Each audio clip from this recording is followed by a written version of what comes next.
Amigos, estamos en nuestro programa de la Comisión para la Defensa del Idioma Español, Sopa y Letras. Gracias. Adelante, Leonardo, ¿qué se nos quedó la semana pasada? Porque algunas palabras, efectivamente. Acanea. Acanea significa jaca de dos cuerpos. Ahora bien, mucha gente se preguntará qué es jaca. Es un caballo cuya alzada no llega a 7 cuartas o a unos 60 metros de alto. Jaca de dos cuerpos es la que, aproximándose a las 7 cuartas, aunque sin alcanzarlas, es por su robustez y buenas proporciones capaz del mismo servicio que el caballo de alzada. El origen es del holandés hakenai, de jaque caballo y nei o nai pequeño. Grial o graal, que también el origen quedó pendiente, como dijo Ernesto de la Peña con todo tino, es el vaso o plato místico que en los libros de caballería se supone haber servido para la institución del sacramento eucarístico, o sea, una especie diferenciada del cáliz que conocemos hoy en día. Procede del bajo latín gradalis, este a su vez del alto latín cráter, que significa vaso o copa grande, y a su vez este del griego crátera, con idéntico significado. Albarda, se habló de albarda sobre aparejo y surgió la duda. Albarda es la pieza principal del aparejo de las caballerías de carga, que se compone de 2 especies de almohadas rellenas de paja y unidas por la parte que cae sobre el lomo del animal. Procede del árabe de albardá y este del persa barzaga, con el mismo significado. Y por último, mancerina. Roberto Villaseñor me hizo el favor de encontrar su origen. Es el plato de porcelana o de cerámica poblana que lleva en el centro un hueco con arandelas sobre el que se coloca el pocillo o la jícara para el chocolate, con el objeto de que no se derrame el contenido de esta jícara cuando se bate con el molinillo. Se le llamó así porque fue un invento del virrey don Antonio Sebastián de Toledo, marqués de Mancera, y que después fue virrey de Perú a mediados del siglo XVII. Esa es la mancerina. Y fue todo, Jorge. Arquitecto Cruces. Jorge, también uno de nuestros amigos del teleauditorio preguntaba la semana pasada sobre el nombre de Chichonal y nos hacía la pregunta si podría ser de Sinsonan, con TZ. Buscando por ahí encontré en el diccionario de Remí Simeón que existe la voz náhuatl Sinson, que es el nombre que se le da a un pajarillo muy parecido al chupamirto. Pero en caso de que fuera esta región, debería ser Sinsontlan, o sea, el lugar donde abundan o donde hay muchos pájaros de estos. Sin embargo, por el tipo de clima, parece que este pajarillo solamente abunda en las partes del altiplano, o sea, lo que pudiera ser la cuenca del Valle de México.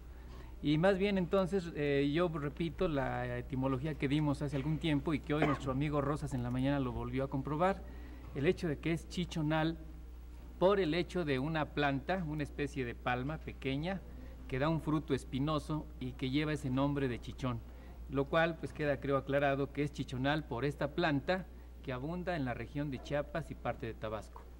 Bien. Adelante. Una cosa que se quedó pendiente hace 15 días, nos fuimos con la finta de sheriff, de que venía del árabe, pero no, es shire, la misma raíz de shire, que es condado, y es una palabra indoeuropea. Eso me llamó un amigo haciendo la aclaración. ¿Y de dónde salió la F? Pero es de shire, de Worcestershire. Bueno, de acuerdo, y todo. sí, eso pero, es un condado. Es que el sheriff es otra cosa, es parecido, casualmente coinciden, pero es de condado, el sheriff inglés. Una letra como la F que aparezca así de golpe es muy difícil de explicar, es muy fácil decir viene de tal cosa, pero desde el punto de vista de la morfología comparada es muy difícil de explicar la aparición de una letra como la F. Bueno, a mí yo lo consulté en el Heritage y sí tenía razón esta persona. Ahora, en árabe hay jarifa, por ejemplo, y jarife, que sí tiene esa F, que es muy parecido, por eso... Sí. Y es una casualidad que están una junto a la otra en el diccionario y tienen significado totalmente distinto. Bueno. ¿Lo averiguará French? Gracias, señora Cardona, muy amable. La diferencia entre estético y esteta. Bueno, pues estético es el adjetivo y esteta es el que tiene gusto por las cosas bellas. Estético es lo relativo a la estética, o sea, la sensación, que es propiamente eso, es aístesis en griego. Y esteta puede ser también el estudioso de la estética, ¿no? Bien. Quiero saber si la palabra mística tiene que ver con el lucubrar. Pues no, a menos que se tratara de buscar una relación. Mística quiere decir cerrado, oculto. Entrecerrar. Mío quiere decir entrecerrar los ojos. Y de ahí viene como mistis, miope. Como miope. Y mistis, o sea, el el lucubrar místico. es pensar a la luz, es decir, teniendo una luz, en este caso se piensa que es a la luz de una vela, ¿verdad? Charamusca, dígame. Charamusca, charabasca y charabuesca.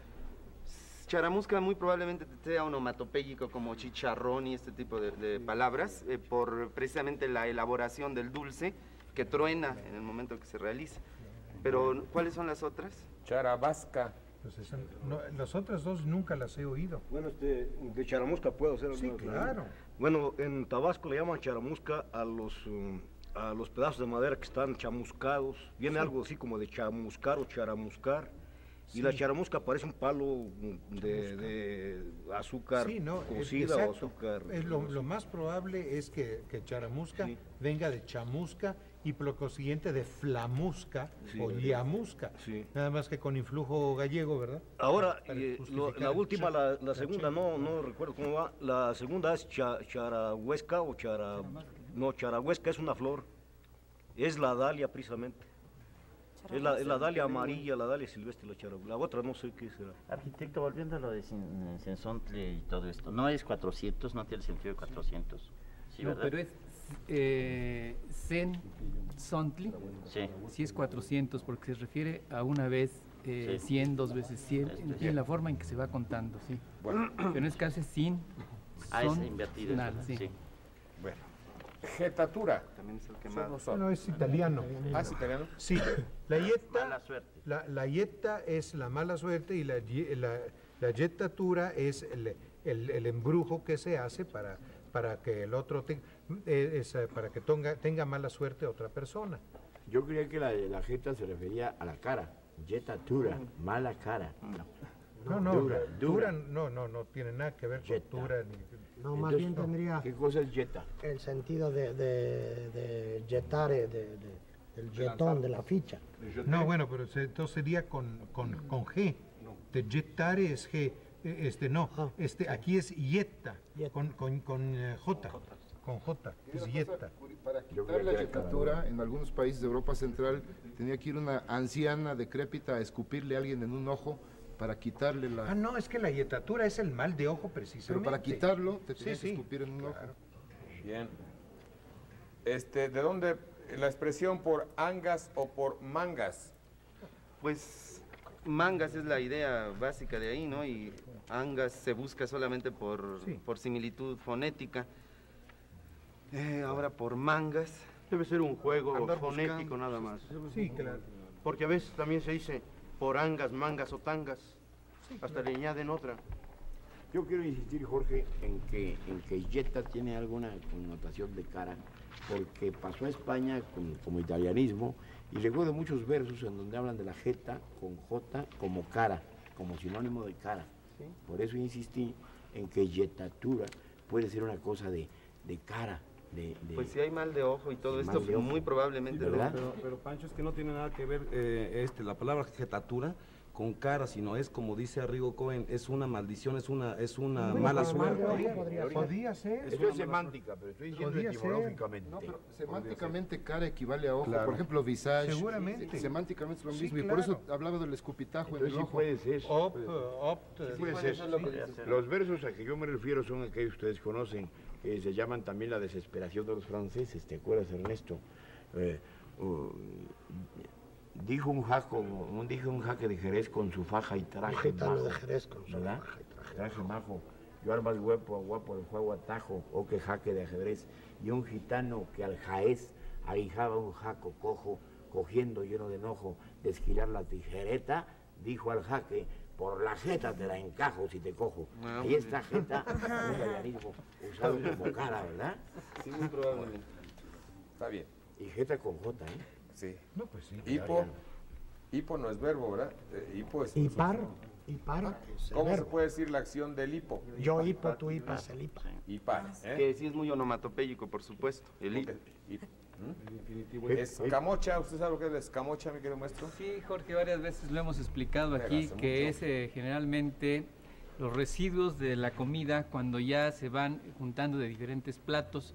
Entonces hablamos de escamocha casi de lo que se refiere a las sobras de la comida. Y esto pues es muy común en los barrios donde se vende la escamocha, muchas veces para la gente pobre y otras veces para los animales. Sí. El maestro Arrigo tiene una versión muy curiosa también, se le llama el crioque, porque crioque es pollo, crioque es pescado. Sí, cuando está revolviéndose la escamocha, ¿verdad? Tú puedes decir, por ejemplo, ¿dónde comiste hoy? Pues comí en el criox. Pero ahora cuéntanos, el crioque y el parder. Un momento, ¿estamos o no estamos? Estamos. Ah, bueno. Bueno, yo no tenía intenciones de cuéntalo. Había un lugar por ahí, por la Lagunilla, ¿verdad? Por el lado, digamos, poniente de la Lagunilla, no rumbo a Tepito, en donde le decían el criox, y en donde el vino más selecto era el parder. Entonces, cuando uno decía, ¿dónde comiste? Pues yo comí en el criox y tomé vino de parder. Y le dice, bueno, ¿y eso qué es? Dice, pues vente conmigo.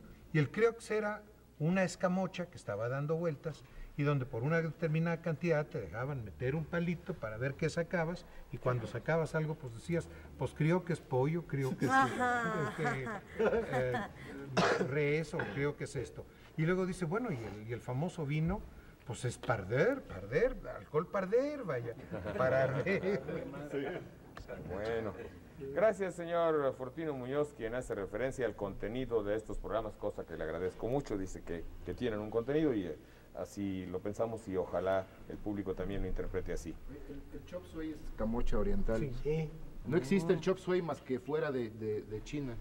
Pues quiere decir sobras. No, permíteme, no Sí, son es sobras. el escamocha, el chop suey. Sí. Quiere decir, es que decía chop suey, quiere decir son sobras. Y quiere les decir, pareció- según tengo entendido, que los que saben chino sabrán, creo que quiere decir sobras para mendigo. Sí, y les Bueno. pareció exquisito y por eso... Como el bodrio. El bodrio Es otra cosa de los El chinos bodrio que es se esto fueron a también en Estados los Unidos. hospicios y demás. Eran las sobras. ¿Estás Las hablando de sobras, cine el o qué? chopstick. No. ¿Puedo contar la historia completa? Pero breve. Bueno, llegaron los mineros a un restaurante chino y ya no había nada. Entonces el cocinero revolvió todo y dijo chop suey, y se lo comieron, les pareció muy bien. Pero decía, estos son las sobras, es lo que quiere decir chop suey. ¿En qué idioma? En chino. Pero hay chop suey en todas partes menos en China. A mí me convocaron para hacer un anuncio de una institución que tiene el nombre de su creador y el nombre de su creador está en inglés. Entonces, si es un atentado al idioma, ustedes reciban mis disculpas, pero lo uno no quita lo otro. El señor se apellida Moller y la palabra club debo entender Está que es bien, aquí. está Sí, bien. quizá no tenga yo Pero ninguna ¿cómo es disculpa todo acá. completo? Boyer Country Club. Bueno, pues precisamente, no es necesario, se puede decir Moller Club Campestre. O club, mejor no, y cambiando el orden. Club Campestre Moller. Campestre Moller. Eso es lo que tenemos que convencer Eso a es. las personas. Por eso se ha sugerido que ya los comercios que tienen un nombre extranjero se ponga en letras más pequeñas el nombre extranjero y se trate de castellanizar, dándole preferencia en correcto español. Pues yo con mucho Escrito- gusto sería un intermediario, licenciado Campo, para que los publicistas de esta institución traten en el futuro de que sea Club Campestre Moller. Así, Club Campestre Familiar. Oh, bueno. Tiene una Oye, ¿se significación. trata, Jorge, de nuestro amigo Harry Moller, el autor de México Desconocido, o no? ¿Escrito con L o Doble L. Doble L. Ese es entonces. Debe ser de Harry origen Moller. danés. ¿Danés? Ha Es un hecho apellido una buena danés. publicación, ¿verdad? México Pero Sí, quién Desconocido. sabe si hay- hubo un famoso Moller, un párroco que tuvo dimes y diretes con Kierkegaard. Y también hubo un poeta danés. Entonces, en todas circunstancias, queda la promesa muy formal de sugerirles que el nombre Que de le su pongan institución se Club castellanice Campestre. y ahí está. Bueno, esto es para ti, Gabriel. ¿Alucinar es un verbo? Sí, pues bueno. Alucinarse. En todo caso, alucinarse. Bueno, es que reflexionarse. Pero es pronominal. Sí, Sí, bueno, eso pero que es diga, verbo. yo alucino es una Pero tontería. claro que es verbo, pero yo me alucino, Eso sí, está perfecto. eso Claro. sí, pero la gente dice ahora, yo alucino, eso es perfectamente erróneo. Sí, peor es decir Totalmente el erróneo. alucine. Sí, bueno, no, pero un momento. Ese es el posverbal de alucinarse. ¿Verdad? El alucine es el posverbal de alucinarse. Cuando, pero está mal cuan- dicho, Río. No, pues claro que está mal. Pues eso, Como el acelere. El acelere. El aliviar, El aliviar. el verbal de alivianarse. Bueno. Yo me alucino. Y alivianarse está bien empleado. A ver, señores, por favor, los nombres de estados mexicanos en lenguas americanas, está bien dicho, lenguas americanas, posiblemente. Oaxaca, Nayarit, Chihuahua. ¿Lo Pero ¿qué es recuerdan? lo Si que no, tenemos? se los dejo de tarea. Sí, está- Doble.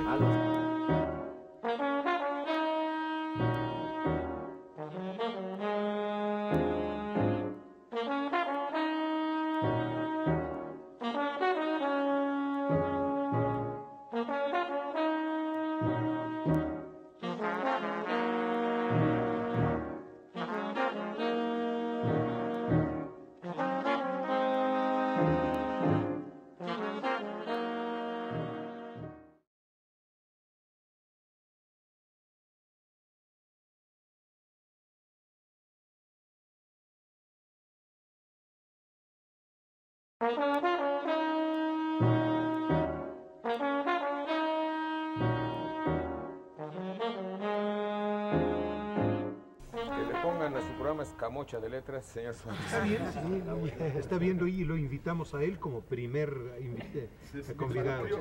La Baza, en Tabasco los desperdicios le llaman la Lavaza. Ah, sí, bueno, la Baza, con L, ¿verdad? Sí, no. La Baza. La Baza es otra... ¿Una sola palabra, la Baza? Sí, la Baza. Sí, bueno, ese es, pero ese tiene un sentido peyorativo. La basofia. La Baza, bueno, puede ser también la basofia, pero la Baza efectivamente tiene un sentido peyorativo.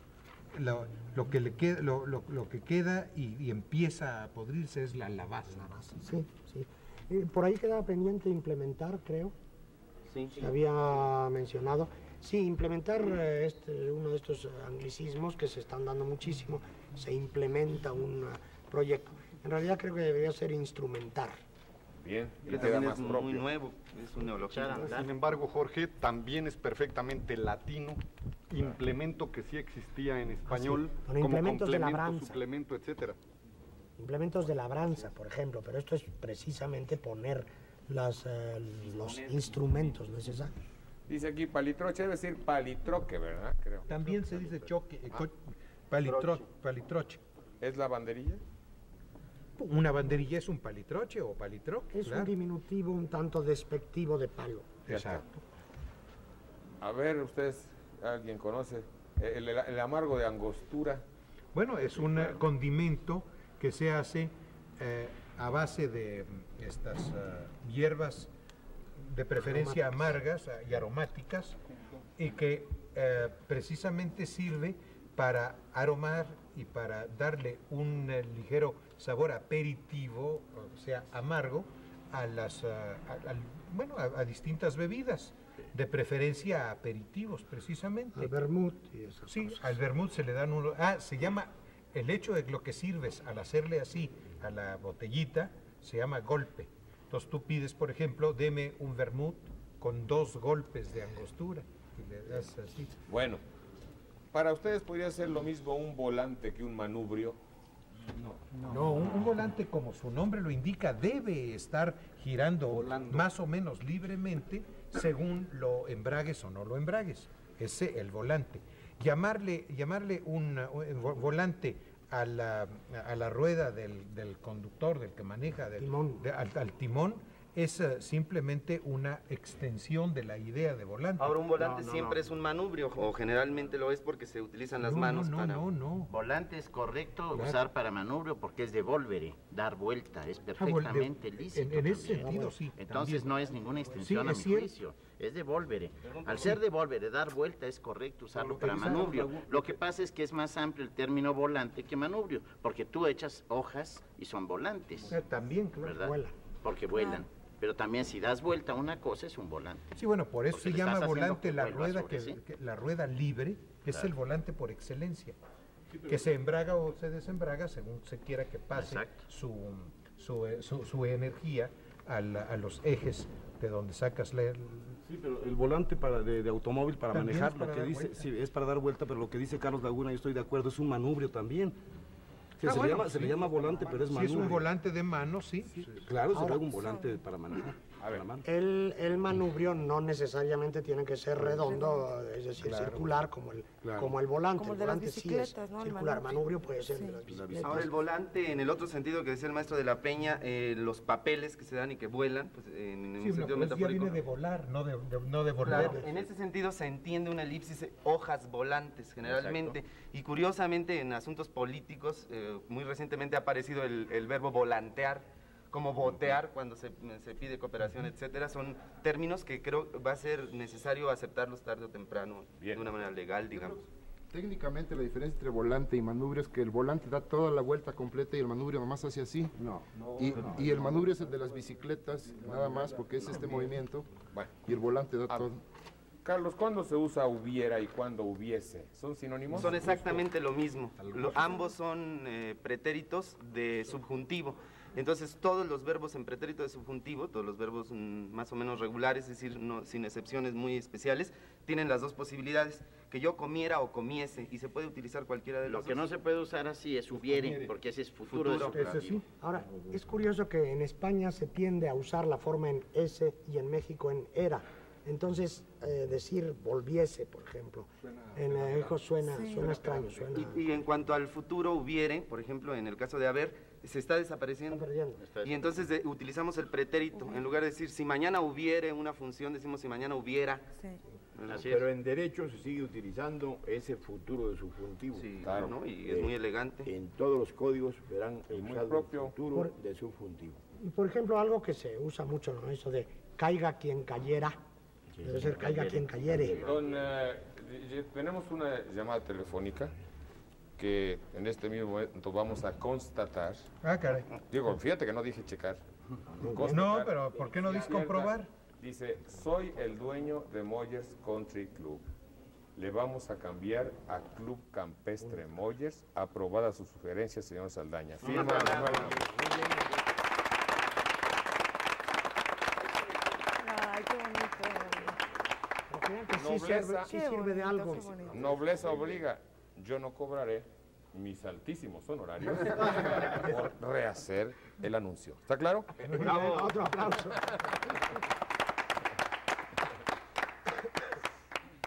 Debo entender que el señor no es de origen mexicano. Sirva pues de ejemplo para muchos nacionales.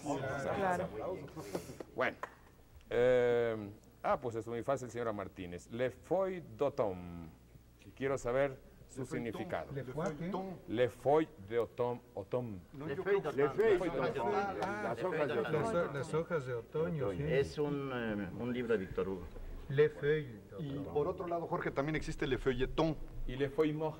Y le feuille mort, las hojas muertas, y el folletón para efectos prácticos, el libelón. Sí, pero yo creo que alude al libro de Víctor Hugo. Es un libro de poemas de Víctor Hugo. Las hojas de otoño.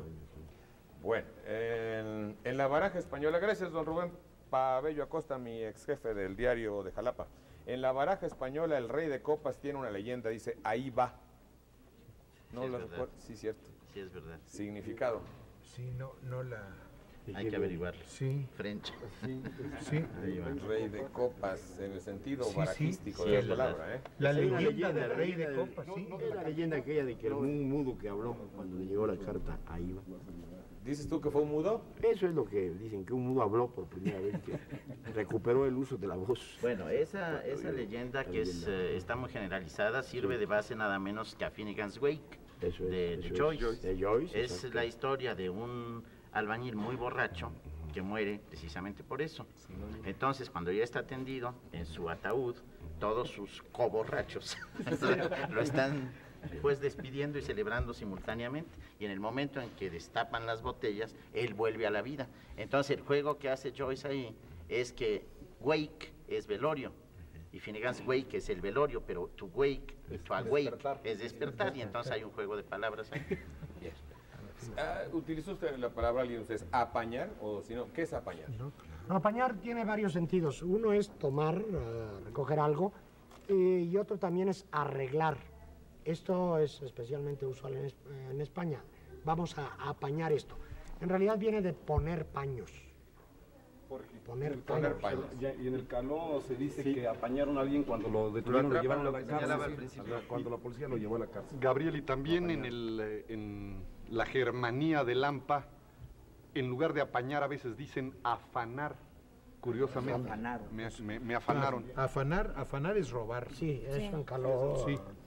No, por ejemplo, afanador Laviero, candidato al Chero, porque nada más lo pones al interrogatorio y que se le suelta todo y vámonos. A la sopa. Riegan la sopa. En tiempos remotos, cuando había desfiles, la persona que abría el desfile se le llamaba esteta. Bueno, es que al verla, luego uno... No, es que son bellas, ¿no? Las que abren el desfile. Bellas de estética, ¿no? Claro. Bueno, yo no recuerdo. El amargo de Angostura tiene su origen en la isla de Trinidad y, como lo dijo el maestro Arrigo, es una mezcla de hierbas y cortezas, pero el ingrediente principal es la cáscara de naranja macerada. Alberto Cosío. Gracias, señor Cosío. Sí, muy usada también para la cochinita pibil, Jorge. Sí. Zumo con Z, ¿verdad? Con Z. En España es sinónimo de jugo. De jugo, pero en realidad es más bien lo que desprende la corteza de la naranja y el limón. Ese es el zumo. Cáscara. Pero en España se utiliza como sinónimo total de jugo. Un zumo de naranja, como por por la mañana. Maestro, normalmente es raspar, ¿no? De la cáscara de naranja o de limón. Pero es el aceite que sale de ahí. Sí. La raíz es muy vieja, ¿verdad? El zym griego, el zymos, que es, por ejemplo, también es levadura también. Claro, es levadura. Es levadura. Sí. Bien, señores. ¿Qué diferencia hay entre, bueno, militar, militante, miliciano y milite? Bueno. Militar y milite pueden considerarse como sinónimos. Aunque milite no puede ser adjetivo y militar. Eso sí, eso lo sustantivo.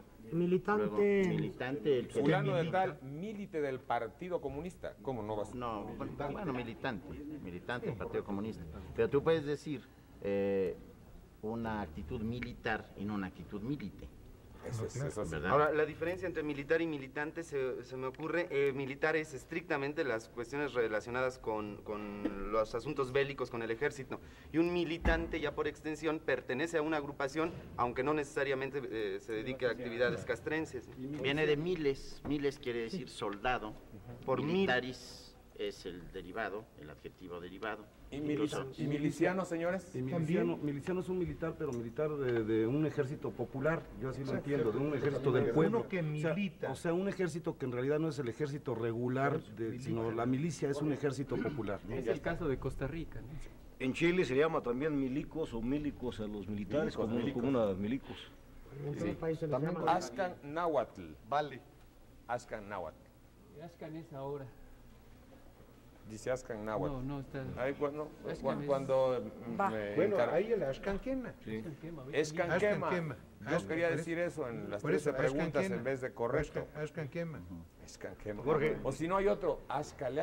Como dice Regulo. Obviamente. Jorge, en esta palabra problemática, yo creo que se podría utilizar, así como de tema derivamos temario, conjunto de temas, se podría crear una nueva palabra, problemario, como conjunto de problemas. Cuestionario, de alguna manera eso Pues, si significa. existe cuestionario de cuestión, militar originalmente si es un existe adjetivo. problemario, si existe temario de tema, ¿por qué no hacer un problemario? Pero ¿por qué si Conjunto hay de un problemas. plural de la palabra problema y el plural es problemas, entonces algo que No, pero presenta se trata- una dificultad son los problemas, no la problemática? Perdona, pero aquí se trata del conjunto Pues son el conjunto los de problemas. Se trata de Perdón, lo que pasa con problemática es, ¿cómo se llama, Carlos? Una elipsis de la situación problemática, de donde se suprime situación y simplemente se deja la problemática de Ahora, tal la cosa. verdad es que todos los es adjetivos equívoco. son susceptibles Es de equívoco, sustantivarse. como ya se dijo aquí en otra ocasión, problemático se refiere como adjetivo a los juicios, ¿te acuerdas? Juicios hipotéticos, problemáticos, etcétera. Bueno, ya está. categóricos. Podríamos decir esto está muy problemoso. No. Bueno, ahí sí Eso es problemático. adjetivo, ahí sí no hay Pero si problema. decimos, por ejemplo, la problemática del agro, pues podemos decir los problemas de los campesinos. Ya está. Yo propongo problemario. Está bien. El Sí, problemario temario, también es bonito. el problemario de tomamos México. Bueno, algunos de ustedes digan alguna cosa significativa de alguno de sus apellidos por su origen. ¿Alguno de ustedes tiene algún apellido que tenga algo de origen, alguna peculiaridad? Pues generalmente los adjetivos son o toponímicos o de No, propiedades, etc. Los apellidos, perdón. Por eso, toponímicos, por ejemplo, Laguna, muy probablemente en la genealogía existiera una familia que vivía junto que a la laguna. tenía, que vivía junto o poseía un territorio con una laguna. Junto al río y se acabó. Exacto. Los Anitua, adjetivos son, sí. Anitua es en el del pastizal. Es decir, algo, sí, es el del pastizal. El que vive junto al pastizal o en el pastizal. Bueno, sí, exacto, el del pastizal. Mi apellido Liguori, según Gutiérrez Tibón, viene del castillo de Liguoro, que está cerca de Nápoles. Efectivamente, de ahí es el origen de mi familia. Todos hasta ahora. Toponímicos. Pero Garrigo hizo la investigación en su casa precisamente y dice que Liguoria deriva de ligusta, ¿no? De alguna langosta. Es lagartito. Lagarto. Bueno, Cohen significa sacerdote, es apellido judío. Sí. ¿Tú también eres Cohen? No, ¿Como yo? tú eres Cohen. En España dio fue. Jorge, French es obviamente un gentilicio en inglés de origen próximo de País de Gales, de ahí que tenga dos Fs al principio, porque en el idioma de País de Gales, si solamente tuviera una F se pronunciaría Brench. Ernesto de la Peña está para no dejarme mentir. Y por otro lado, en País de Gales existen muchos nombres propios que comienzan con doble consonante al principio. El más conocido en nuestro país de ellos es Lloyds, la de la compañía de seguros, la gran aseguradora o reaseguradora, consorcio de compañías, que no existe palabra en inglés que comience con doble L, y sin embargo Lloyds es doble L. Hay otro apellido muy también común es de en Gales. Inglaterra que empieza con doble L, que se debe, bueno, dicen Llewellyn. Sí, en Llewellyn, inglés. con doble L, doble E y sí. doble L. Esos apellidos en galés, por ejemplo, Lloyds se debe decir Lloyds, y el otro Llewellyn. Esa es la pronunciación. Ahora, digamos, esa doble F, para que suene F, se ve un ejemplo de cómo suena B labiodental en el lugar en que nació Shakespeare, que es Avon. Pasó al inglés con B labiodental, aunque según Arrigo no existe, pero existe. No, no. En B labiodental. En español Entonces, no tenemos. ese lugar se llama en galés, toma su nombre del galés, que es Afon, escrito con una F, que significa río. El cisne de Avon. Jorge, por otro lado, French obviamente se hicieron llamar así algunos normandos que del norte de Francia emigraron a País de Gales, y entonces los galeses les llamaron, ahí vienen los franceses, ahí vienen los French. Lo de Villaseñor, señor de la villa, se cuenta que un castellano al servicio de los Reyes Católicos, al anunciarle a Fernando el Católico la toma de un lugar, decía: tomamos la villa, señor. Desde este momento te apellidarás Villaseñor o señor de la villa. En cuanto a tu apellido, mi querido Saldaña, yo estuve en España y estuve en la provincia de Palencia, de Castilla la Vieja. Y ahí existe un condado, antiguo condado, que se llama Condado de Saldaña, que viene del latín Saldania. Es una castellanización Saldania. Lo que sí quiero preguntarle a Ernesto... ¿Y Saldania qué significa? Saldania en latín? Pues que hace daño la sal. No, el que al salir daña. Puede ser. La Saldaña. ¿No tendrá que ver con la institución aquella de los celtas, aquella, los aldunas de la antigua Galia, es decir, aquellos juramentados? Puede ser Saldania, Saldania en latín. No, por la de... A ver, Saldania en latín. Bueno, porque esta es una versión así. Hemos encontrado el apellido Cruz o de la Cruz, particularmente aquí ya en el Valle de México. El apellido Cruz solamente está desde luego en el Estado de México y algunos en el Estado de Guanajuato. Se comenta que este apellido de la Cruz o Cruz, cuando ya abundó este número de personajes que llevaban ese apellido, se pluralizó, o de la Cruz pasó a Cruces, los Cruces. Y el otro, por el lado de Carvajal, comentábamos al principio del programa que la familia de don Luis Carvajal, que prácticamente le acabó la Inquisición en el siglo XVI, era la familia Carabajal, y que deriva del lugar de escarabajos, Escarabajal. Eso es de ahí. Eso es.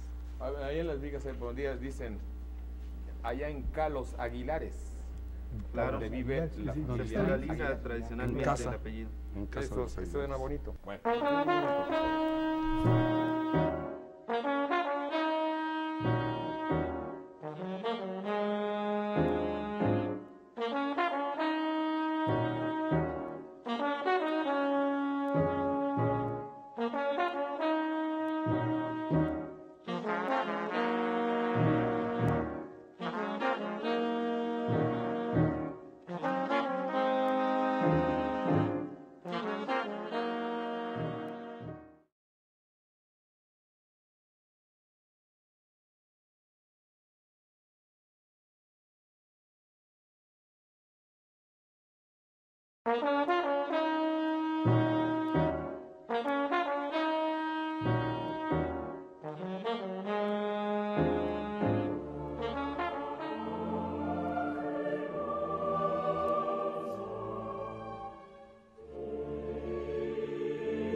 Coadyuvar a una persona, dice que por qué no decir coayudar. No, pues ayudar nada más. La forma culta conserva su origen latino, pero no es coadyuvar a una persona, Claro, sino claro. coadyuvar a algo. A una obra. Sí, Se establece al hecho a lo que se coadyuva o se ayuda. A ver, la expresión de a tiro, para decir está de a tiro. O de al tiro. De a tiro, ¿quieres dar la significación de algo despectivo, minúsculo, pequeño, destruido? No, quiere decir hasta el fin, del todo, completamente. Es un superlativo. No, perdón, yo creo que quiere decir que está al alcance, está de a tiro. No, A tiro. Está de a tiro Sí, mal, claro. está muy mal. Sí, está completamente Superlativo. es un superlativo. Equivale a muy. ¿Será un mexicanismo? No, porque, bueno, no sé si haya algo que ver cuando Bernal Díaz dice que algo se encuentra a tiro de ballesta, No, por ejemplo. eso es otra cosa, es otra idea. Pero, por ejemplo, en la poesía gauchesca, Pancho Liboria aparece el de al tiro. Sí, entonces no podría ser mexicanismo, nada más para eso. Ya está, bueno. Díganos una palabra, esto va para la comisión, para sustituir la palabra eslogan. Arrigo, tú que eres publicista. Lema. ¿Está bien? Lema. Mote. Mote. Pues me gusta más lema. Lema. Bueno, lema. Lema, proverbio. No, dicho. no. Literalmente significa grito de guerra. Slogan, una cosita. Nombre de batalla. Nombre no. Grito, sí. Bueno, a ver, señores, tú, Arrigo, que sabes de esto, un fricasé de pollo. Eso sí, no me acuerdo exactamente. Un fricasé, bueno, pollo cortado en pequeños trozos, ¿verdad? Pero no vendrá de calor, de caliente, como No, África. fricasé. No, Frito casé y es picado. Frito y cortado. Y cortado. Fricasé. Frito y Fricasé. cortado. Sí. Francés, desde luego. Casé es romper, pero Roto. el free ese no lo siento muy... El viejo francés. Sería un Free, así, free con T Claro, se puede desapareció. que desaparece. Como en el caso de Ro, por ejemplo, que es Roti, sí, está bien. Ese era rosti. Bueno, en Veracruz sí, hombre, no me acordé de la palabra, pero señor Gabriel Hidalgo, en la escamocha en Veracruz se llama tichate. Sí. Usted lo sabe, quién sabe, será un nahuatlismo. Un volante en máquinas de movimiento alternativo, un disco de gran masa conectado al árbol de la máquina, ¿qué? Almacenando energía para hacer uniforme el movimiento de la máquina. Ingeniero Orozco. ¿Qué almacena? Como que le entendí que es las grandes ¿Qué ruedas de almacena? las... Sí, precisamente. ferrocarriles. Esa es una aplicación específica, no quiere decir que solo exclusiva. No, bueno, pero es el volante en mecánica que más se usa, es el que más se... Gabriel Gutiérrez, tu exalumno, Pancho, habla de enroque, es un movimiento en ajedrez, ¿verdad? Es el único movimiento doble que hay en ajedrez. Y solo se aplica en ajedrez. Bueno, últimamente en política. Por favor, hombre, pues qué ignorancia. ¿En qué país vives? Y se llama enroque, ¿sabes por qué? Porque antes a la torre se llamaba roque. Sí, bueno, Roque, o sea- enfatizar sí existe como verbo. Claro. Ya aceptado, ¿Ya aceptado? en el suplemento del diccionario de la Real Academia. Hacer énfasis es lo clásico, pero ya se acepta enfatizar. Bueno, más poner énfasis que Poner o hacer. hacer, sí. Timón y volante, pues el timón es un volante, ¿verdad? Claro. Y un manubrio. También. Bueno, Bueno, en cuanto a timón, hay dos cosas. El timón es la rueda con la que se maneja, pero también es la paleta que hace que un barco se dirija hacia un lado o hacia otro. La rueda sería propiamente el manubrio. Sí. Es todo el sistema, desde la rueda hasta la paleta. nosotros leemos prefacio. Latino, prae, antes, y el verbo for, faris, fari. Fatus. Hablar. Hablar delante, hablar ante. Prefacies. ¿Ante la cara? ¿Facies? No es de facies, es de for, faris. Y Un tampoco verbo es de facio, defectivo. facer, entonces, No, hacer. No. Es un verbo defectivo. Hablar. Hablar delante, hablar ante la asamblea, hablar públicamente en voz alta. Igual que prólogo, nada más que esto es en griego. ¿Estaría aceptado el verbo obviar? Sí, viene de obvio. Ob delante de vía camino. Lo que es lógico, evidente, claro. Lo que está frente al camino. Algo Sí, que... pero se usa mucho por ahorrar. Cierto, reducir. Por reducir, sí, por ejemplo, para obviar discusiones, o sea, para cortar el camino, ¿verdad? Y en ese caso es evitar o impedir o ahorrar, en este caso. Muy curioso en las caricaturas esas del gato que persigue al ratoncito, cuando discuten, ya el ratoncito minúsculo así le dice al gato, obvio. Ya de alguna manera se utiliza el lenguaje correcto, ¿verdad? Bueno, retroalimentación, ¿les gusta? Sí, hay una cosa interesante, en realidad debería de ser realimentación, porque aunque venga del inglés feedback, la traducción correcta no es que entre por atrás la información, sino que vuelve a entrar la información, entonces realimentación. Retroalimentación no es incorrecto. Está comentando Ernesto que Saldaña probablemente sea portugués Sí, y Saldaña. significa el lugar de sauces. Hay allá la plaza de Saldaña. Sí, con Oye, y NH. eso que se pluralice los apellidos es perfectamente, ¿está bien? Ahora me vino a la mente una obra que es tal vez antecedente de Romeo y Julieta, que se llama Castelvines y Monteses, de Lope de Vega. Bueno, y Los Aguilares. Cervantes ¿Los Olivares? Bueno, ahí ya se quedó Olivares. Cervantes en el Quijote explica sobre los apellidos ilustres de España, por ejemplo, los Palafoxes. Sí. Y los cachopines de Los Toledo. cachopines de Santander. Los Habsburgos, los Alagones. Borbones. Bueno, eso está normal. En los contratos de maquila, el que realiza el proceso es un maquilador. O El maquilero. que entrega algo para maquilar, ¿podría llamársele maquilatario? ¿Patrón? Yo creo que se pueden utilizar ambos, para ambas situaciones el mismo término. Son maquiladores tanto el que entrega como el que Uno es ofrece. contratante y el otro contratista. Sí. pasa Bueno. mucho. En ciertas regiones de España se le llama maquilandero al que hace las maquilas. Suena bien. Como en brasileño, hilandera. Sí. La que teje hilos. Sí, no, rondaira. El sufijo ario o ero indican lugar o agente. Bueno, Por eso los dos son correctos. dicen que la palabra afanar es robar, pero hay afanadoras en Sí, un que son hospital. las Otra cosa, limpiadoras. se hablaba de la germanía. Sí. De la Bueno, germanía, y el eso AMPA. viene de afanarse, es decir, Tener afán. poner interés en él, un trabajo. Además, afanar, robar, escaló. Afanar. Afanar, entonces, en el recto sentido de la palabra es Pero es reflexivo, afanarse. Tener afán. Sí. tener afanes. Tener afán, Entonces, hacer afán. afanadora es la que se afana en el trabajo de un hospital. La que elabora con deseos Sí, importantes. no, además que hace trabajos afanosos. De faenas. Y en Faenas, realidad ¿eh? un albañil o un carpintero, cualquier gente que es afanador, que haga Bueno, un trabajo permítame. afanoso. Entonces, afán, afanadora y faenas Faenas. viene de lo mismo. Es la misma raíz. Afanes, de afán. Sí. Pillo redomado. Pues completamente pillo. Esto, claro, se aplica a los caballos que han sido muy domados, o sea que son muy buenos para la monta, y pues un pillo redomado es un pillo realmente eficaz. Dice la frase pillo redomado y es honrado a carta cabal. ¿Puede ser la misma? ¿Puede ser? No, son dos cosas distintas, no. Lo que ahí tal vez se pregunte es qué significa también a carta cabal, es decir, con demostración de...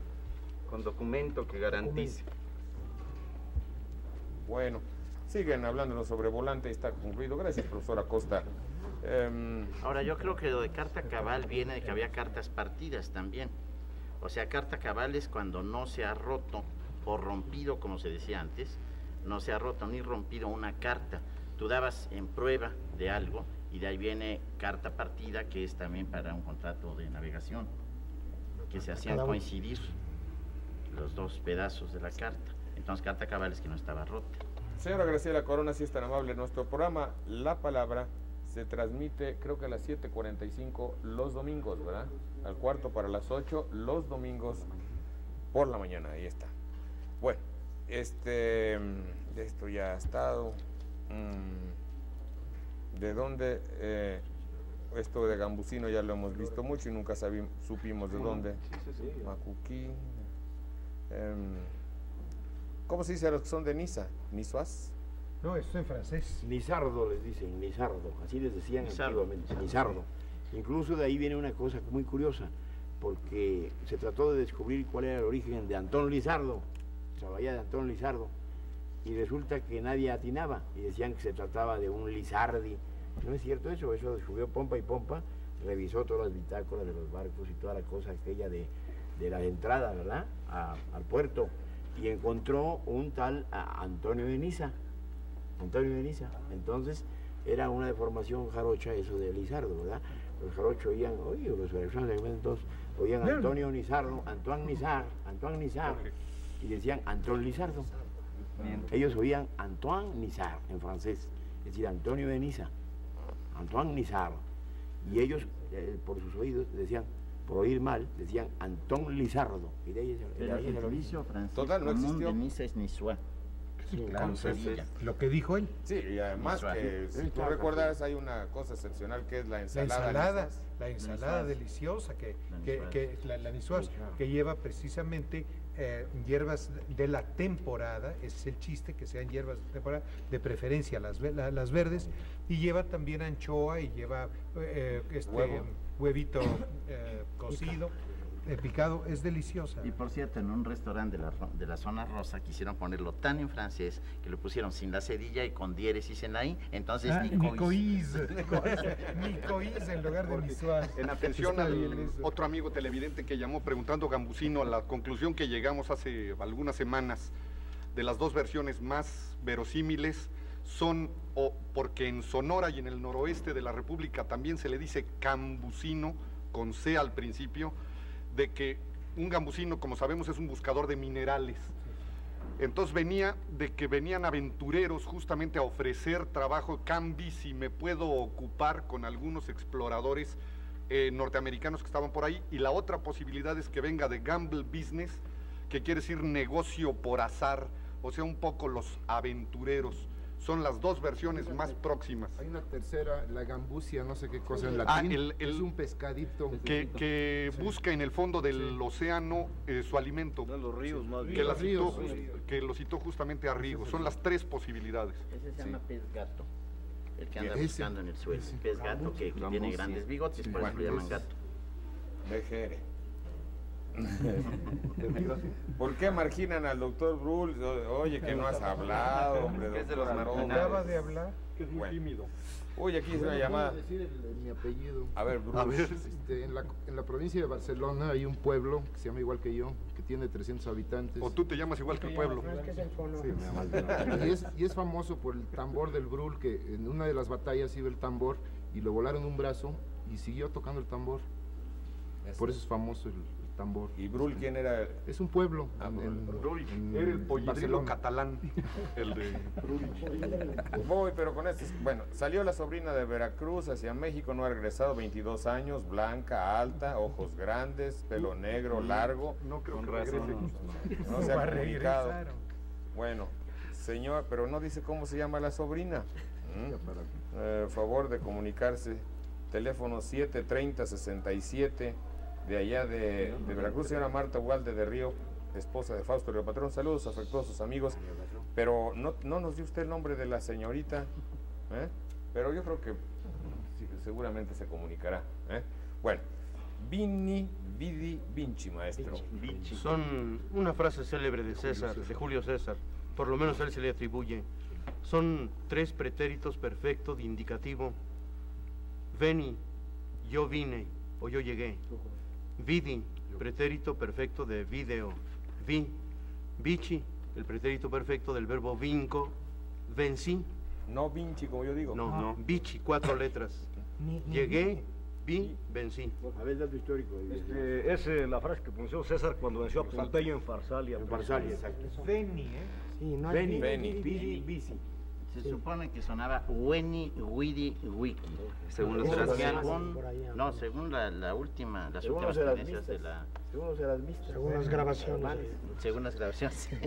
Bueno, a ver, Y señor. Alea Yacta eso fue cuando atravesó el Rubicón. No. Fue cuando venció a Pompeyo en Farsalia. Alea Yacta Sí. No. Estoy diciendo Alea Yacta pero nadie estaba refiriéndose La suerte está echada. Estoy Fue diciendo cuando... en este momento. Y Alea Yacta es la frase de César cuando pasó el Rubicón. Porque la confunden. Yo digo, Alea Yacta es cuando pasó el Rubicón y Veni Vidi Vici, como dijo muy bien Roberto Villaseñor, es cuando venció a Pompeyo en la batalla de Farsalia. César, que casó con una hija. Aunque no se sepa cuál es el Rubicon, con certeza parece ser el Fiumicino. ¿Qué era qué? El Fiumicino, sí. el Fiumicino. Ese era el río que dividía la Galia Cisalpina del resto. Bueno, están... Bueno, lucha. Señora Tamara, dice, ¿qué significa lucha frontal contra la carestía? Nada. Diga usted por qué nada, maestro. Pues porque suelen ser palabras vacías que se dicen solamente pues para que las oiga el pueblo. Bueno, tío vivo. Es una rueda de la fortuna. No, son los caballitos. Los caballitos. El volantín que le hicimos nosotros en Michoacán. Son los caballitos. Sí, el volantín. Que en Argentina le dicen la calecita. Sí, exacto. Al tío vivo o al volantín. Los caballitos. Sí, nosotros le dicen en mi tierra, Tívoli. Sí, también se le dice Tívoli. Por el parque de... Sí, bueno, porque es que en los famosos Tívolis, los parques, nunca falta un carrusel, que es la otra forma de decir volantín. Pero el Tívoli fue una villa que tenía Adriano cerca de Roma, precisamente. Bueno. A ver, por favor, ¿qué significa viejo baquetón? Sin ninguna alusión personal, desde luego. Corrioso, ¿no? Sí. Conchuda, lo que se dice conchuda. Baqueta es una correa de cuero de vaca. Y sí, claro. Sí, y es un viejo hecho de baqueta, ¿no? Bueno, ¿No quieres, mala no palabra en quieres Argentina. que digamos el poema famoso? Espérate, sí, ya, por cierto, hombre, adelante, que ya es la hora. Bueno, vamos a arreglar muchas cosas. Ofrece algo. Sí, a ver, un paquete de bonos del Ahorro Nacional, si eres tan amable, quintuplican su valor, son amigos de este programa y desde hace mucho están con nosotros para obsequiar a las personas que concursan o compiten en nuestro programa para identificar a un autor. Tenemos Adelante. también un paquete de 2 libros de Editorial Diana, esto es para las 10 primeras personas que llamen. En nuestro periódico mural que se llama, ¿cómo se llama? ¿Qué dice? Cartel. Nueva imagen informativa. El libro. Letra cartel. Letra con un artículo de Mario Méndez aquí. Es una idea muy hermosa. Tenemos también la revista Chispa, la revista Proa, también la tenemos. Y un regalo muy bello, por cierto, pero que es el especial, Jorge. Especial, pues uno. Diccionario para juristas de Juan Palomar de Miguel, que es utilísimo porque está en toda la terminología relacionada con las leyes. Y muy hermoso el libro, sí, Regálele uno a Rigo porque le va a hacer, a Pancho Ligori, porque a Pancho lo... No, y también a mí. Volvemos en un minuto, señores.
Tenemos mucho gusto de saludar al doctor Miguel León Portilla, profesor emérito de la Universidad Nacional Autónoma de México y recientemente doctor honoris causa de la Universidad de Toulouse en Francia. Doctor, mucho gusto, gracias por recibirnos. Mucho gusto, don Jorge, de verlo otra vez. Gracias, señor, y quiero decirle a nuestro querido público, y agradezco profundamente la gentileza de usted, pues de tiempo en tiempo, mientras estemos ambos en París. Si usted me hace el honor, usted me platica de cosas interesantes para beneficio de nuestro público televidente. Así me asomo un poco por México estando aquí. Sí, señor. Bien, se cumplen los 400 años de la muerte de Bernardino de Sahagún, de Fray Bernardino de Sahagún. Es una figura que conocemos y yo le aseguro a usted que personalmente y muchas personas de nuestro auditorio a veces en ese mare magnum de historia de México pasamos inadvertidamente por grandes personajes sin considerarlos a fondo. Y la pregunta fundamental que le hago a usted es, ¿qué se hace para estos 400 años de la muerte de Fray Bernardino? ¿Cuál es el valor de su figura? Y si actualmente su personalidad tiene repercusiones dignas de señalarse. Adelante, doctor. Bueno, me da mucho gusto que tratemos de la figura de Sahagún. Yo me he ocupado en parte de su obra desde la universidad y continúo trabajando en ella. Fray Bernardino de Sahagún vivió 90 años. Yo suelo decir siempre que los que nos dedicamos a estudiar náhuatl, en general, no nos tronchamos temprano. Mi maestro Garibay casi llegó a 80, Sahagún murió de 90, en fin, el récord no es malo. Sahagún llegó a México en 1529 y dedicó los 61 años que estuvo a tratar de entender desde dentro a la cultura indígena de México. ¿Era un hombre de cultura ya? Era un hombre de cultura, se había formado en Salamanca.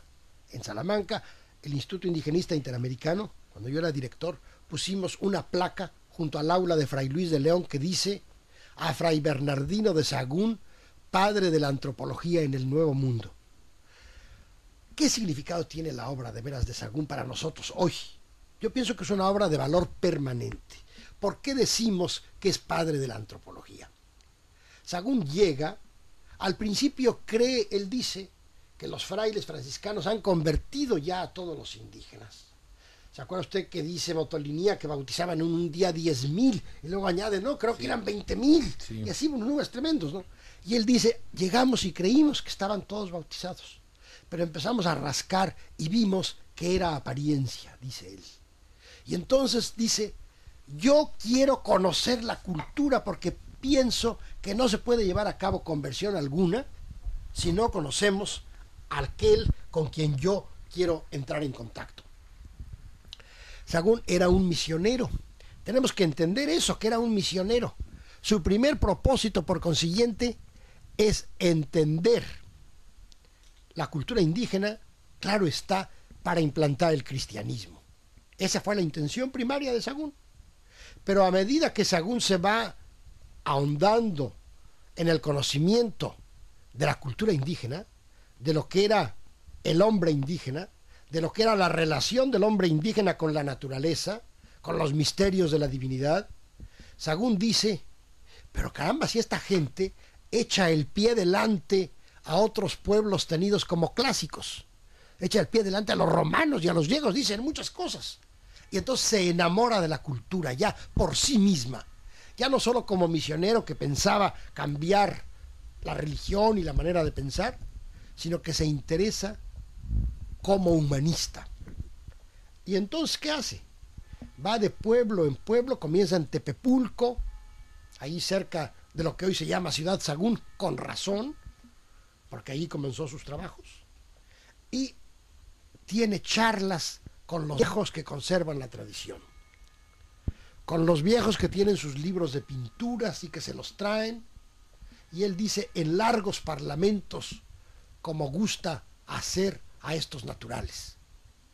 Lleva a sus discípulos que había tenido en el colegio de Tlatelolco, los trilingües, a Valeriano, a Martín Jacobita, gente dignísima, gente que amerita ser recordada en México.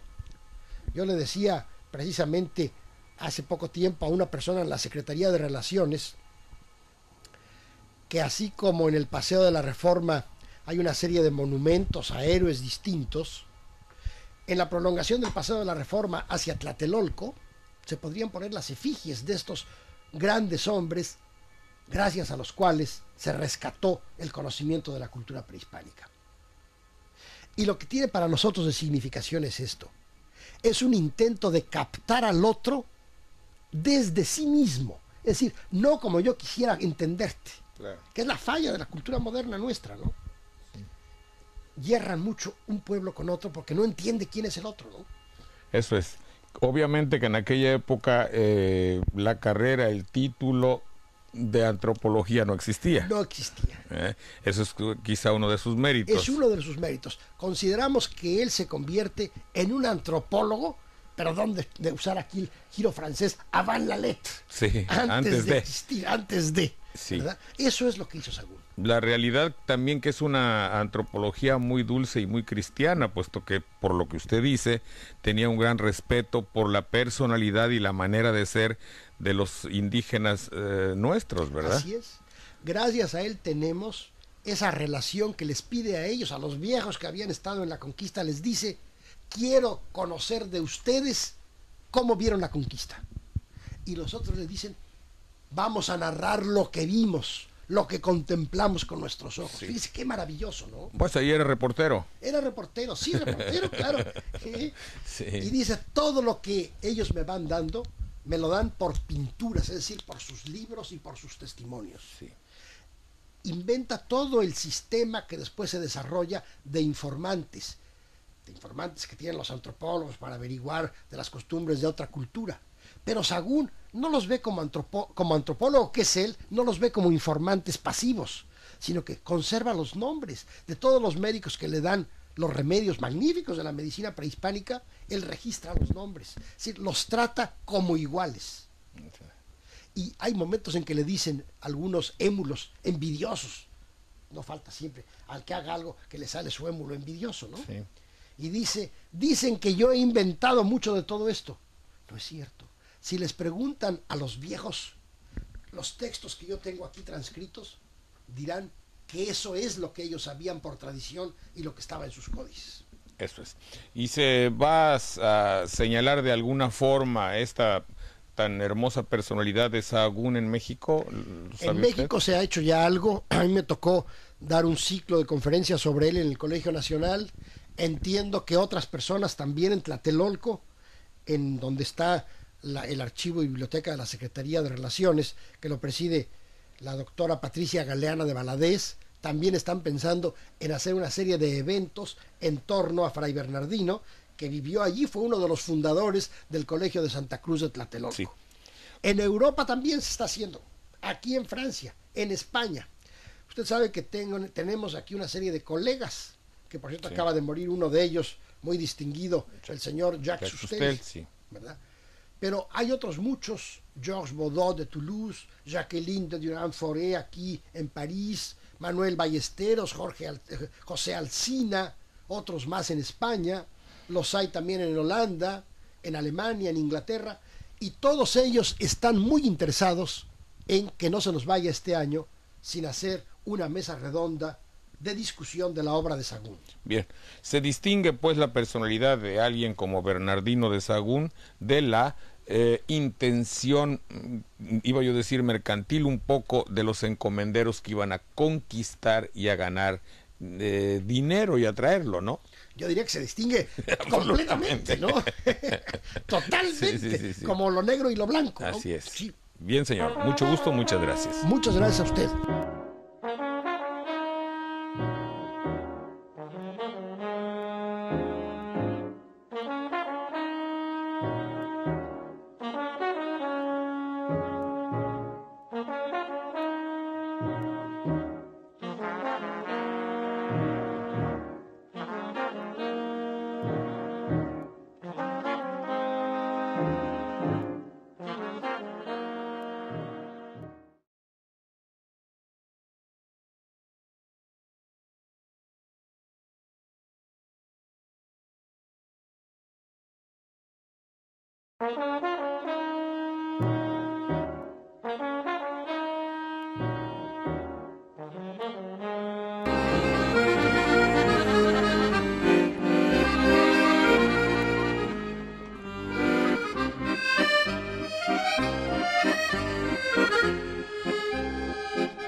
Nos encontramos en la avenida Foch, que es una de las avenidas más elegantes, más bellas, más distinguidas de París, en un hermoso departamento, como ustedes pueden percatarse. Y voy a tener mucho gusto en presentar a ustedes a una mujer ligada con uno de los hombres fundamentales en la historia del arte de este siglo XX. Su nombre, y aquí surge la primera pregunta, es Mafalda. Ella habla muy bien el español y le voy a agradecer muchísimo que así se dirija al público de la televisión y de nuestro programa. Y pues lo primero, Mafalda es su nombre. Mafalda es mi nombre, pero mi nombre de soltera era Escándalo, porque soy nacida en Egipto y después me casé con un señor americano, es Davis. Entonces en... Mafalda Davis. Mafalda Davis. Pasaporte, sí. Muy bien. Pero yo como empecé a pintar cuando era joven, mi familia no quería que utilizara el nombre de familia, entonces escogí un nombre de una ópera que se llamaba Marouf Sapti du Caire. Era una cosa, bueno, para no utilizar. Pero ahora yo tengo una amiga en New York que ha estudiado mucho la numerología y me dijo que mi nombre Mafalda Davis estaba muy bien para el periódico y para eso, pero para dinero no era bien, que cambiara. Entonces mi banco me dijo después de tantos años y tenía que cambiar el número también de cheque. Es una cosa prohibida. Bueno, fui a mi banco y la vicepresidente me dijo, mire, yo le doy a usted un bunch de cheques, escoja lo que quiera. Le dije, me voy ahora a la cuenta Marouf. Dice, Marouf está bien. Está bien. Ella es la más grande agente inmobiliaria en New York. Bueno, fantástico. Nació en Egipto. Sí. ¿Dónde aprendió a hablar el español? En Egipto, porque mi padre le gustaba mucho y nos hizo, a aquel momento no había embajada, había una legación. Bueno. Y ¿a qué se dedicaba su padre? Arte, pero arte egipcio, griego y romano. De ahí su afición por el arte. Bueno, me quedó eso sí, pero no es igual. ¿Dónde conoció a Salvador Dalí? Lo conocí en casa de un gran amigo mío que por desgracia se ha muerto, el Marqués de Cuevas, Jorge de Cuevas, que estaba casado con una Margaret Rockefeller y daba unas fiestas fantásticas y se ocupaba de un ballet. Y él es el que lanzó a Nureyev, sí, aquí en París. Y yo aquel momento había acompañado a mi reina, la madre del rey Farouk, a Estados Unidos. ¿En ese momento estaba casada cuando conoció a Salvador Dalí? Sí, no, sí estaba. Pero ya Salvador Dalí se hizo amigo del matrimonio. No. ¿De su matrimonio? No, ya estaba yo separada, pero muy amiga con mi marido. Y la familia me invitó para hacer Nochebuena con ellos en el Waldorf y les dije que el marqués daba una fiesta fantástica si su majestad quería venir. Y llamé al marqués y le dije, Jorge, ¿cómo te gustaría recibir la reina de Egipto? Dice, ¿la reina de dónde? De Egipto. Dice, ¿qué pregunta más tonta? Tú sabes cómo soy sensible a la realidad, se dice, bueno. A la monarquía. A la monarquía, así que ¿cuántas personas? Le dije, somos 17. El médico, las princesas, el edecán. Bueno, llegamos ahí una hora tarde, el marqués ya no podía esperándonos, y ahí estaba Dalí. Y me vino y me dice, usted es muy bonita, pero yo quiero pintar su reina. Le dije, gracias. Aquel momento la reina estaba enojada con Farouk. Bueno, y después le dije al marqués, tienes un amigo muy mal educado. Podía decirme a mí, ¿no? Que claro, me quería pintar también. Dice, no, te tienes que ocupar de él porque es muy, muy importante y pinta muy bien. Aquel momento yo dije, ¿en qué manera me puedo ocupar de él? Claro. No, y Dalí estaba solo, no había llevado a nadie. A Gala siempre, la mujer, sí. Y después, cada vez que iba, como yo era muy amiga del marqués, estaba Dalí ahí. Y los periódicos me pusieron de dama de honor y qué sé yo. Le dije, yo no soy dama de honor. Nada más me preguntaron de acompañarla. Bueno, y entonces, ¿usted es pariente de la familia? No. Le dije nada más, amiga. Y un periodista se volvió al otro y dice, debe ser la hija ilegítima. Pero de esa relación surgió un cariño. Surgió que los periódicos, usted sabe cómo es en América, les gusta hablar de reyes y reinas. Y un periodista pequeño, sin importancia, me llama un día, dice, por favor, Mafalda, mira, tengo 27 dibujos para joyas de Dalí, pero no encuentro el dinero. Nadie quería dar un centavo. Puedes preguntar a la reina. Le dije, la reina no está en negocios, tenía una colección de joyas. Fantástica. Bueno, dije, dame estos dibujos, voy a ver lo que hago. Como a mí me gustaba mucho el arte, tenía un amigo que se llamaba, estaba escrito en 3 libros, bueno, la historia. Carl Bayer, número 1 Public Relations. Y me decía siempre, tú estás nacida para Public. Le dije, ¿qué es Public Relations? Yo no sé lo que es. Dice, ven a mi oficina por unos meses, todos los días, siéntate en mi oficina y óyeme. Bueno, voy ahí y me dice, ¿quién ha hecho estos dibujos? Le dije, Dalí. Dice, el loco este que rompió la vitrina en Bonwit Teller. Le dije, sí, dice, están muy interesantes. ¿Cuánto necesitas? Le dije, $100,000. ¿Estás protegida? Le dije que sí, que iba a recibir 25% de las acciones, que nunca las recibí. Pero después dije, perdón, como tenía un contrato, si no hay acciones, hay joyas, y recibí estas. ¿Le dieron joyas? Sí. Y después, y que no debía decirle nada a Dalí, que no tenía dinero. Cuando hicimos el negocio, fui a Dalí y le dije, señor Dalí, maestro. Ah, ¿le hablaba de usted? Sí, siempre. Y le dije, yo quiero hacer otras cosas con usted. Dice, muy bien. Le dije, pero nada de... De negocios.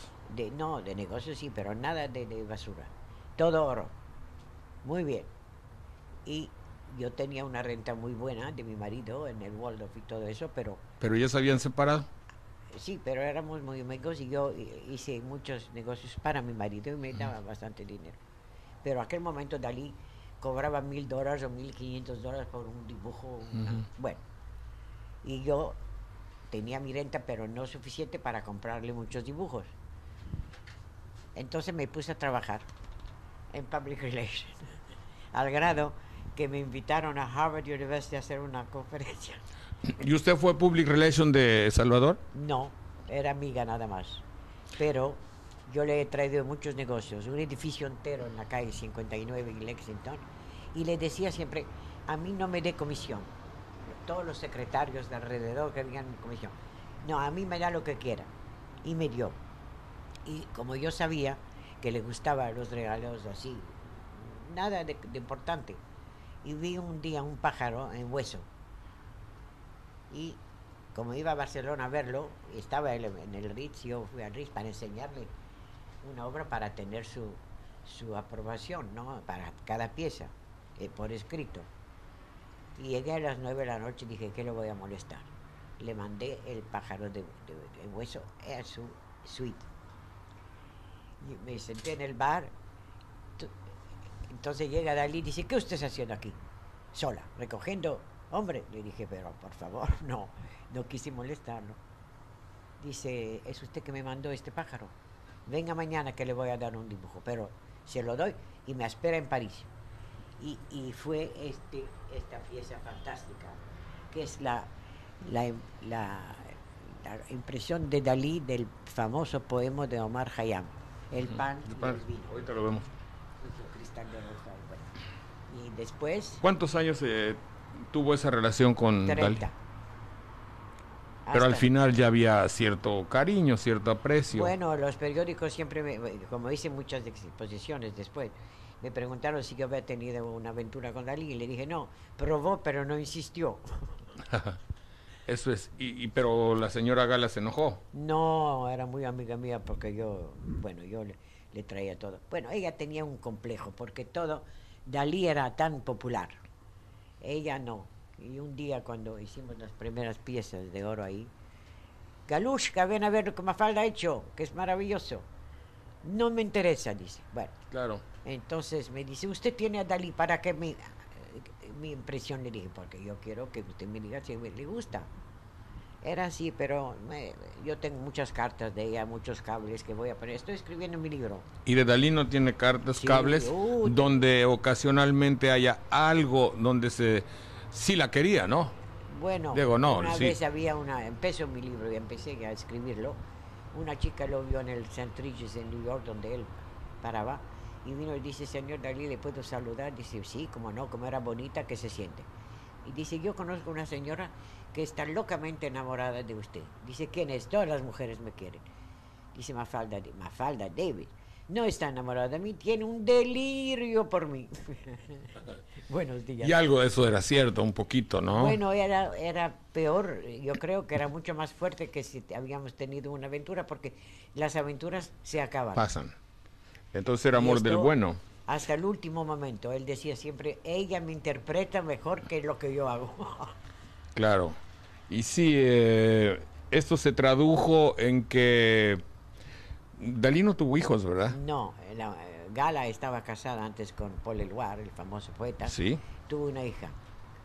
¿Y Dalí la veía como hija, no? Bueno, no, porque cuando se murió Dalí vino enseguida a tomar dinero ella, bueno. La cuestión era que era don Salvador quien no tenía la posibilidad de tener familia. Yo creo que no, porque él, de todos modos, él ha hecho una conferencia una vez, dijo que él no, nada más hizo el amor con Gala. Pero el resto era... Es falso, ¿verdad? Para divertir. Evidentemente. Sí, el Marqués me dijo que era eso. ¿Qué era qué? Que era el caso de Dalí, que no era... Fértil. No. Pero digo, si nada más hizo, dice usted que nada más hizo el amor con Gala... Él dijo eso. Pero es falso, ¿no? No, quizás hizo pequeñas aventuras así, más para mirar que para hacer. Eso es. Porque yo me recuerdo, había veces que me decía... petit rendezvous, nada, los secretarios le traían chicos guapos y chicas guapas, bueno, nada de serio. Uh-huh. Para él no tenía hacia diferencia de sexo, o sea, él veía la belleza y... Bueno, yo creo que él ha tenido un grande cariño para García Lorca. Desde el punto de vista ahora yo no físico... sé. No sé, porque yo no estaba ahí. Claro, no, evidentemente. Estaba muy joven. Sí. Pero yo sé que le gustaban los chicos como las mujeres bonitas. Tenía cierta ambigüedad en ese aspecto. Yo creo que sí, pero sí. Nada de importante porque no era suficiente sex wise, como se dice en inglés.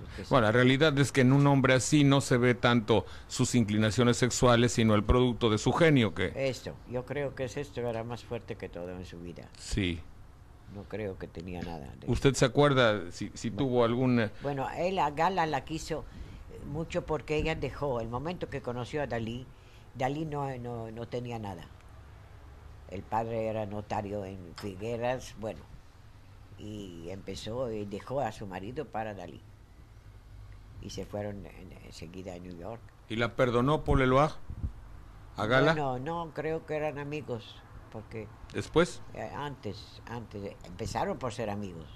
Y después, no sé, yo no conocía a Eluard y yo no conocía a Dalí el momento que conoció a Gala. Los conocí en New York. Sí. Sí, ¿piensa usted que no un poquito se ha olvidado a Dalí?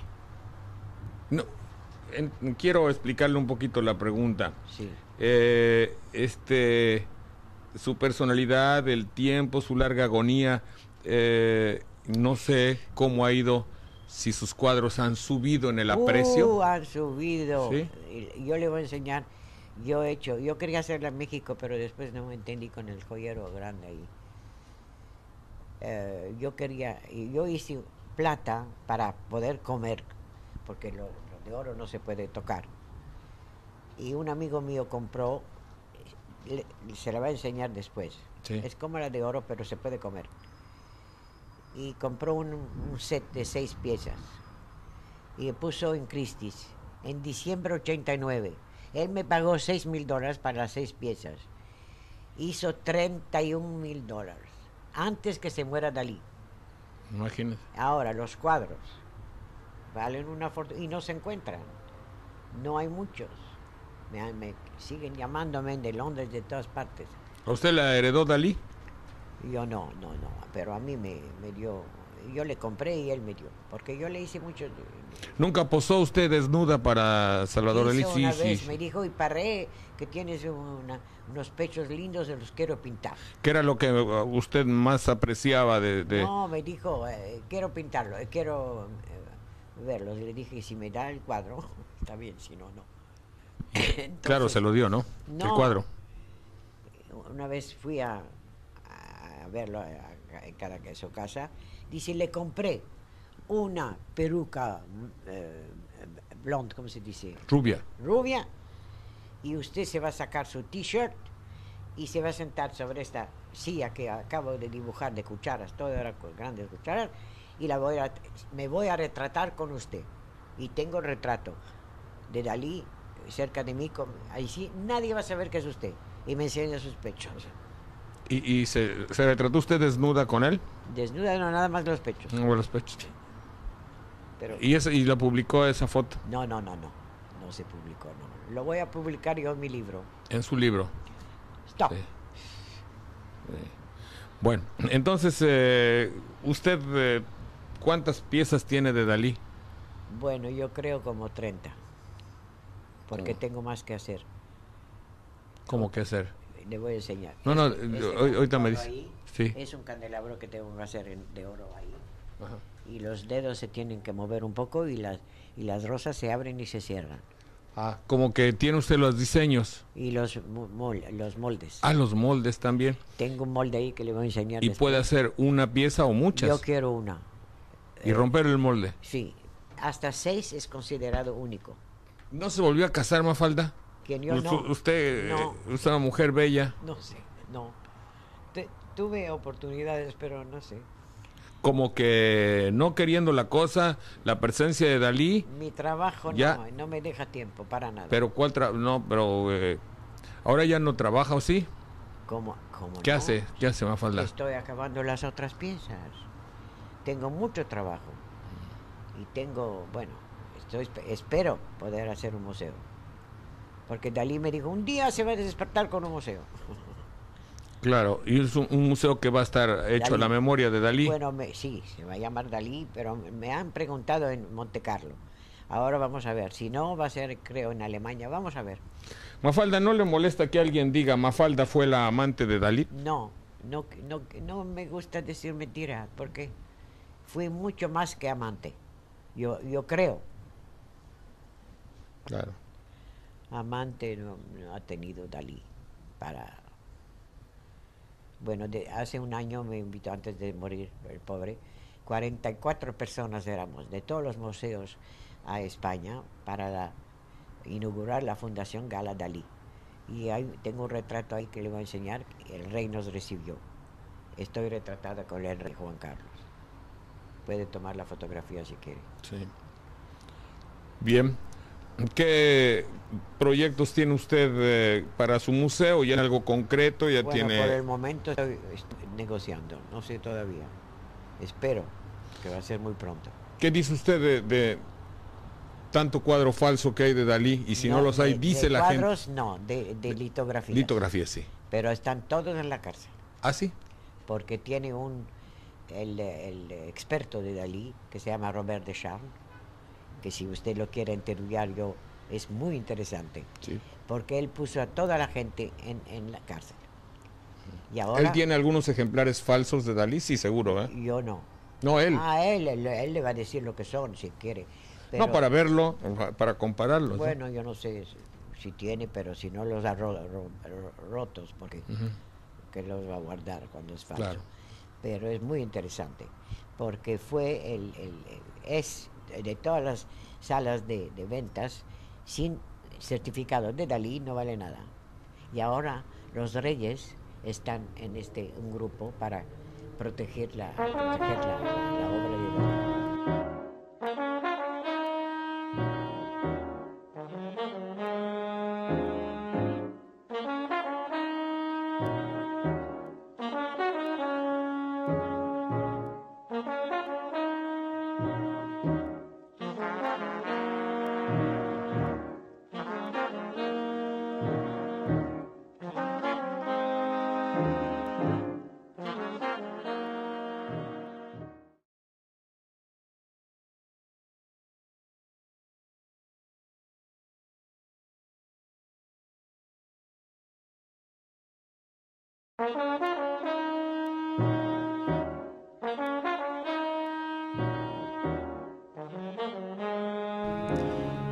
Gracias, Gala. Es usted muy amable. Ahora, si es tan gentil, vamos a dar un paseo con la cámara y con y con su micrófono para que nos hable de las cosas tan bellas que tiene en su departamento. Gracias.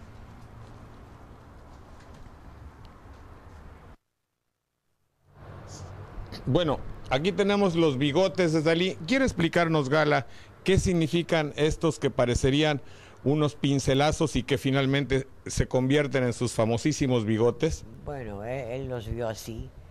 Lo divertido es que puso precios y uno está, este es más bonito, el otro está bueno. Y le dije, ¿qué vamos a hacer en unos años? Dice, usted va a poner más ceros. Dije, no voy a poner nada. Y ahí está una cuchara, que es este par de cucharas. Sí. Es como las Montremol, los relojes blandos. Se llama la cuillère Montremol y ahí hay para pescado, que le voy a enseñar, lo tengo en plata. Acá están los cubiertos. Es una foto de Dalí con un molde que le enseñé ahí atrás, sí. Ahí está Dalí con ¿quién? Está con unos amigos y yo estoy a la izquierda, pero la foto no. ¿Es usted? No soy yo. No, es para que vean los moldes y que me digan de hacerlos. Que me dé el bon à tirer se llama. Aquí tenemos otro cuadro muy colorido, por cierto, y con una buena firma de Dalí ahí al calce. Aquí la de la izquierda. Sí, Le pregunté que me haga frutas para porcelanas y dice, le voy a hacer una pera podrida. Pero no quería hacer fruta, pero la hice y hizo muy, muy lindo. Allá están otros dibujos así esto como esto es muy divertido porque yo tenía un socio muy importante que por desgracia se ha muerto, Alexander Yoras, que tenía galerías en todas partes. Y bueno. Acá arriba hay unos labios que me decías. Esos son los labios de Marilyn Monroe y los ojos. Pero esto le tengo que explicar porque es muy interesante. Yo ¿Cómo? Explícame, por favor. ¿Qué? Sobre los labios. Los labios, sí. La pobre vino y Dalí no le hizo la cara, hizo nada más su versión a él de labios. Ahora, este dibujo de 9 dibujos, es muy interesante porque yo había vendido el contrato a un marqués español antes de hacerlo yo misma. Bueno, perdone un momento. No hay cuidado, no hay cuidado. No, voy a poner el perro en el baño, ¿no? Bueno, no, está bien. Bueno. Está bien. Entonces...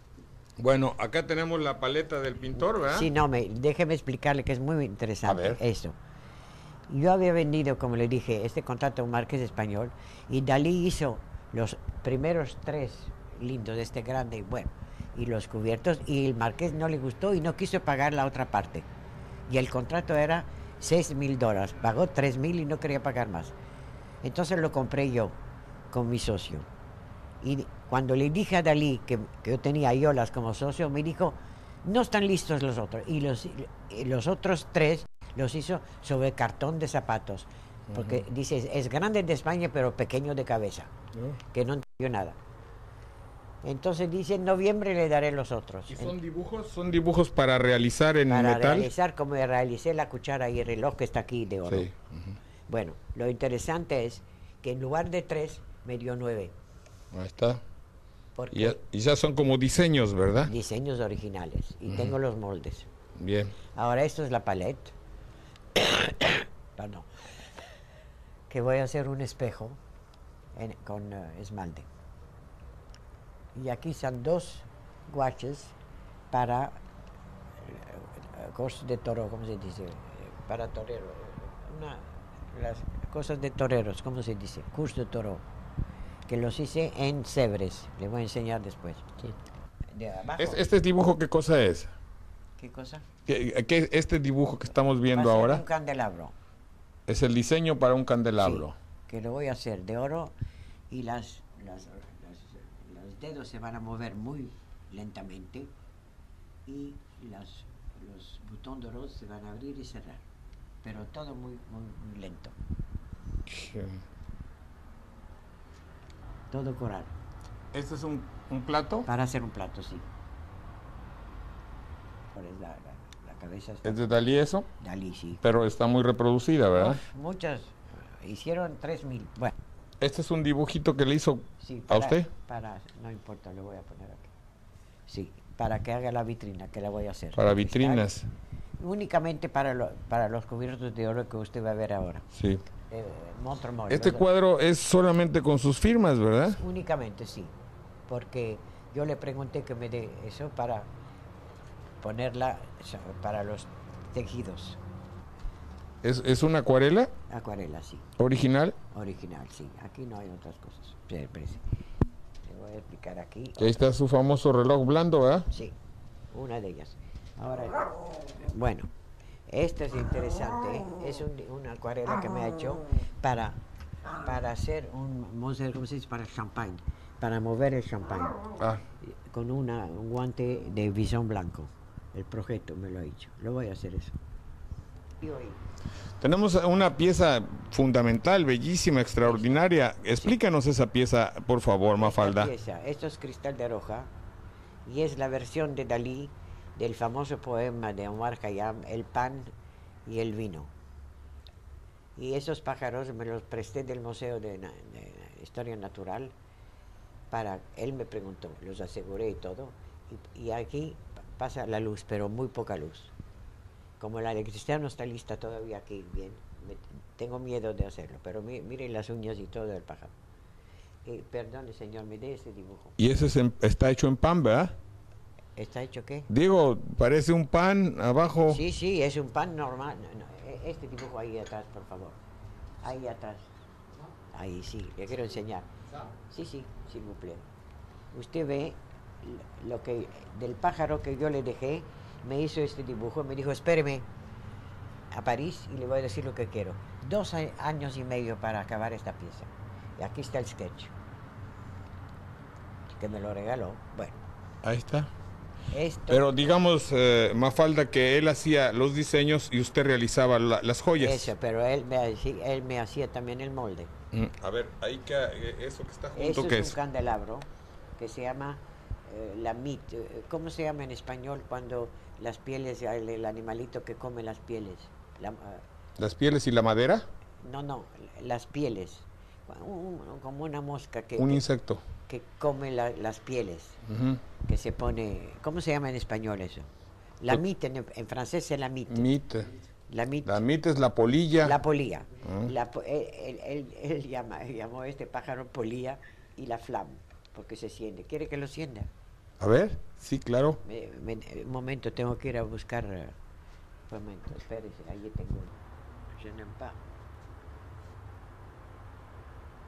Ahí está. Mire qué maravilla. Qué bonito. La mit y la flamme lo llama él. Ahora, aquí es muy divertido lo que ha hecho Dalí. ¿Y es oro eso? Oro 18 quilates, todo. 7 Caray. kilos y medio. Perdone de decirlo, pero... Pero así es. Qué maravilla, ¿no? Sí, es muy bonito. Y esto es muy divertido porque es la historia de un caracol. Este caracol toma la perla negra que para matarse, se suicida, llora y se muere. Esto es una alcachofa, que me dijo de ir a buscarla, y es esmalte. Y este es un elefante con los ojos de rubí. Y esto es el reloj que se puede peinar, dice, mirar y tomar el café y saber qué hora es. ¿Y tiene un peine? De cuarto, sí, el peine. Bueno, no se va a utilizar naturalmente.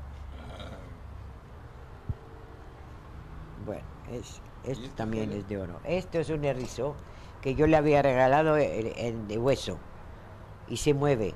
Tuvimos 11 verdaderos en el agua para ver el movimiento, cuánto tiempo.